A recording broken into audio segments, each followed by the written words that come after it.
High বন্ধুরা, সবাই কেমন আছো? আশা করি সবাই খুব খুব ভালো আছো। আজকে রবিবার, তো আমি আমার ভিডিওর টাইমটা একটু চেঞ্জ করেছি। সকালবেলায় শর্ট ভিডিও দিচ্ছি আর সন্ধ্যাবেলায় লং ভিডিও দিচ্ছি।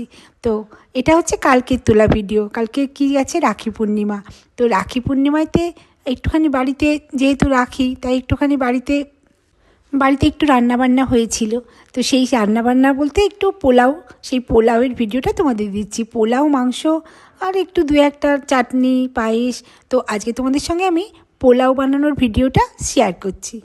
এই যে পোলাওয়ের জন্য একটু গোবিন্দভোগ চাল নিয়ে নিয়েছি। একটু নয়, পরিমাণ মতোই নিয়েছি। আসলে কথা ছিল যে বাইরে গিয়ে হোটেলে খাওয়া দাওয়া হবে সবাই মিলে, কিন্তু বৃষ্টি পড়ছে বলে চেঞ্জ করা হলো প্রোগ্রাম। তো প্রোগ্রাম চেঞ্জ করাতে বাড়িতেই পোলাও বানিয়ে দেবো। গোবিন্দভোগ চাল তো ঘরেতেই থাকে, তো বাড়িতেই পোলাও বানিয়ে, আর মাংস তো চিকেন পাশেই দোকান নিয়ে আসা হবে। সেই জন্যে একটু বাসন্তী পোলাও, চিকেন কারি বানাতে আর কতক্ষণ লাগবে, তাই জন্যে আগের দিন রাতে চালটা সেই জন্য আর ধুয়ে রাখা হয়নি। তো এখনই ধুয়ে দিলাম, ভালো করে ভেজে নেব। চলো, কড়াটা গরম হওয়ার পরে আমি একটু সাদা তেল আর একটু ঘি একসঙ্গে মিশিয়ে নিয়ে কড়াইতে দিয়ে দিলাম গরম হওয়ার জন্য। বাসন্তী পোলাওয়ে যেহেতু বাসন্তী কালারটা আসবে, তাই জন্য আমি অন্য কালার দিলাম না, একটু হলুদ ভেজা চালটাতে মাখিয়ে নিলাম। তেল ঘিটা গরম হয়ে যাওয়ার পরে আমি বেশ অনেকটা গোটা এলাচ, ছোট এলাচ, আমি এই তেল ঘিয়ের মধ্যে দিয়ে দিলাম। চালটা এবার দিয়ে দিলাম। একটু জলটা ঝরানো কিন্তু পুরোপুরি শুকায়নি জলটা, সেই চালটাই আমি দিয়ে দিলাম কড়াইয়ের মধ্যে। এবার আমি চালটা মানে যতটা পারবো খুব সুন্দর করে ভেজে নেব আর কি। যতটা চালটা সুন্দর ভাজা হবে, একদম আলাদা আলাদা হয়ে শুকনো শুকনো করে ভাজা হবে, তত কিন্তু পোলাও বলুন, বিরিয়ানি বলুন, তত কিন্তু ভালো হবে, বেশ ঝরঝরে হবে। আর এটা না ভাজতে ভাজতেই একদম বাসন্তী কালার এসে যাবে, সুন্দর একটা বাসন্তী কালার এসে যাবে, আর সেটা দেখতেও খুব সুন্দর হবে। তখন মনে হবে যেন আমি কালার দিয়েছি, কিন্তু আমি একটু কালার দিইনি, তোমাদের সামনে আমি হলুদই দিয়েছি শুধু, দেখেছো?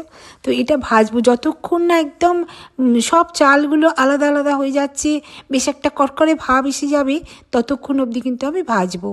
তো দুটো তেজপাতাও দিয়ে দিলাম তার সঙ্গে। তেজপাতা আমি খুব পছন্দ করি, সবাইতে তেজপাতা দিলে আমার খুব ভালো লাগে। আবার ঠিক আমার ছেলেও তাই। আমার ছেলে না তেজপাতা খিচুড়িতে বলুন, পোলাওয়ে বলুন, পায়েসে বলুন, শুক্তোয় বলুন, মাংসই বলুন, সবে তোকে তেজপাতা দিতে হবে। আর সেটা ওর পাতে দিতে হবে, মানে ও যখন খায় তখন সেই তেজপাতাটা শুদ্ধ ওর বাটিতে দিতে হবে, কারণ ও তেজপাতাটা চেটে খেতে ভালোবাসে। আমিও নাকি ছোটোবেলায় তেজপাতা চেটে খেতে ভালোবাসতাম, এখনও ভালোবাসি, খুব ভালোবাসি। ওই যার যেরকম আর কি। তো চালটা দেখুন সুন্দর করে ভাজা হয়ে যাচ্ছে আস্তে আস্তে।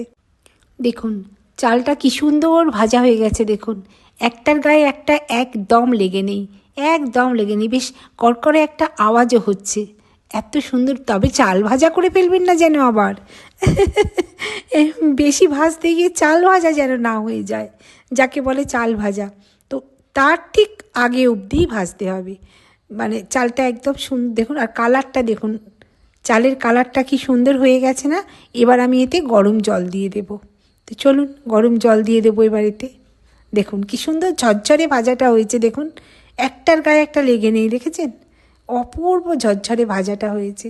এইরকম ভাজাটা হলে তবে পোলাও বলুন, বিরিয়ানি বলুন, একদম ঝরঝরে হবে, আর খেতেও খুব টেস্ট হবে। ঝরঝরে হলে খেতে তো ভালোই লাগে না, বেশ আঠা আঠা গায়ে মেখে গেলে বিচ্ছিরি খেতে লাগে। তো এইরকম ঝরঝরে করতে হবে, করে ভাজতে হবে। তারপরে এই যে আমি গরম জল দিয়ে দিলাম। জলটার যেন মাপটা ঠিক থাকে, যতটা চাল তার থেকে 1 কড়া আঙুল উঁচু অনুযায়ী জলটা দিতে হবে। তবে অনেক সময় কী হয় যে চালটা হয়তো পুরানো চাল, তখন কি হবে আর একটু বেশি দেবেন, কিন্তু পরিমাপটা যেন চালের থেকে এক আঙুল কি মানে 1 কড়া কি 2 কড়া উঁচুতে থাকে, ঠিক এই পজিশানে, তবেই ঝরঝরে হবে ব্যাপারটা। এবার ভাতের সাথে জলটা হয়ে যাবে, এই 1 কড়া অনুযায়ী দেবেন, ভাতের সঙ্গে জলটা ঠিক সিদ্ধ হয়ে যাবে, আর ভাতটাও ঝরঝরে হবে। চলুন এবার এটা আমি চাপা দিই। তারপর আমি লবণটা দিয়ে দিলাম, লবণ দিয়ে চাপা দেবো আর কি।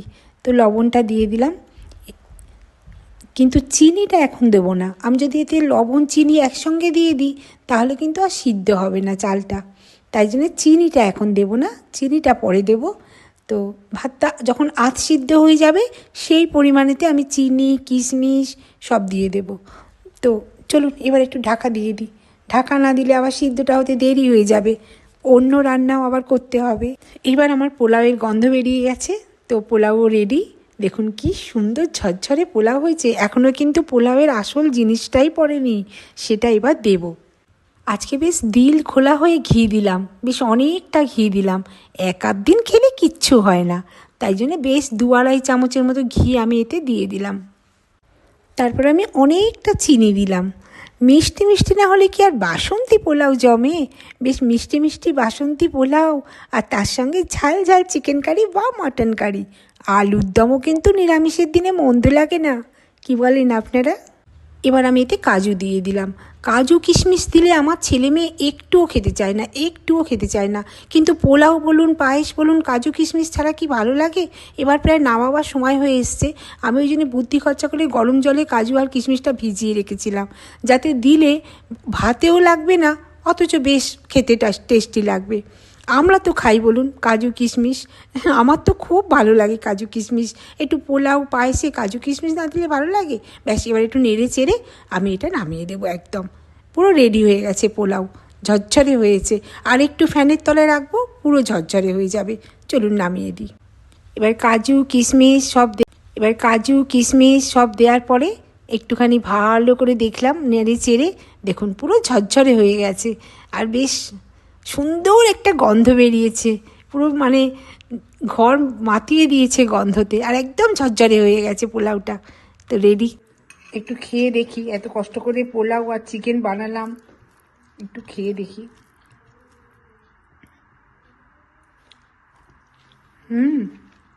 খুব সুন্দর হয়েছে জানেন, দারুণ হয়েছে। একটু আলু খাই। ওরাও খেয়ে বললো, আমি পরে খাচ্ছি, ওরাও খেয়ে বললো দারুণ হয়েছে। তো সেটা আর ভিডিও করিনি, এখন আমি একটু খেয়ে দেখি কিরম হয়েছে।